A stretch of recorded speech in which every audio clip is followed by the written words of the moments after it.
Okay, so I might have to let this fully dry. There's some supplies I have left over, and this is a little sketch I have. I want to get the little moose in there. It's gonna be somewhere in the bottom, in the middle here.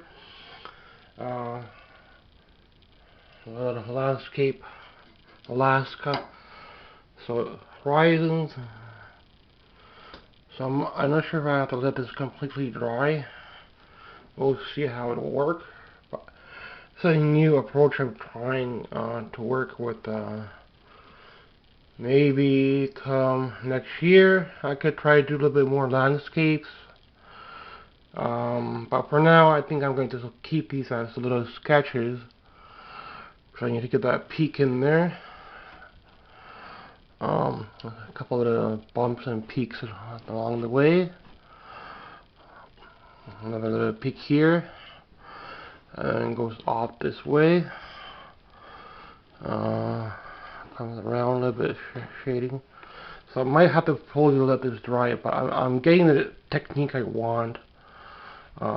Which is having this little running of the paint. Okay, so this is how it looks like so far. Up here is the little cloud I have in the little. I did not sketch in the cloud, but there's a little cloud up here in the picture. And the moose down below, somewhere in the middle. And it's like a shallow ridge where the moose walks across. But I do want to get a little bit of the top ridge. I think somewhere about here, something like they're connecting, something like that. It goes into shadows this way. See, I'm getting a loose feeling now with painting. This is drying now, so I could get that little loose feeling coming in. Some kind of trees up here a little bit. Little trees coming up. Up here I wanted to get another. Still a little bit wet, so I need to completely let it dry in order to put color. But this is like getting the initial sketch, and it's like a little shadow here. And this is all grass, and this is all grass as well here. Mountain, and the mountain itself, a little bit of shading.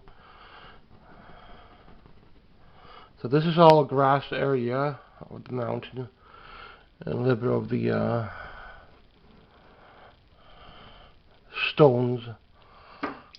And I'm getting that loose feeling in here, so see, it gives me that little running kind of feeling that I want.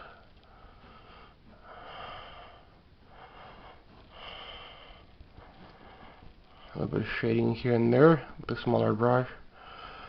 And then I could come back in coloring with a big brush. Because everything is going to be where I need it. When it's going to be, it takes at least a week or two to dry if you're using oils. And I can come back into it a month later even.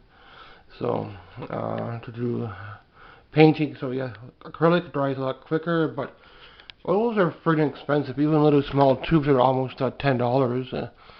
And large tubes run close to $20. So to get at least 4 or 5 colors, you're looking at least $200. And a large canvas like this is at least $50 to $100 with a stretcher. So everything adds up pretty quickly. That's why I stopped painting, but I had some supplies left over. I found from school. I had a similar box like this to carry supplies. I never did plein air in school. I mostly did stuff like this. Then I did like portraits, I did landscapes, I did some kind of still life sometimes. But art, it's pretty expensive, so I stopped. But I have some supplies left over. But it's only enough to get like a little sketch going. It's not enough to get a complete finished painting like this one. I would have to buy the big tubes, but to start this sketch, a little bit black and blue, I think. Then the terps, I think it's what helped me. But I should have let the gesso or liquid white completely dry, and then come back in with color. But I'm not going to do the color stage. So this is like an experiment because I have some stuff left over. Painting's too expensive, so I stopped painting. Unless if somebody wants like a commission, then they would buy the supplies, they would buy the canvas, and it probably would run them about 200, 300 bucks, plus maybe my time, another 100 bucks. And I could go larger than this, so. But usually maybe sometimes family will ask, and I'll try to do a video if I can. But for now, thanks for watching. A little sketch, kind of skipping is going a little bit in painting, but I'm not going to be buying supplies.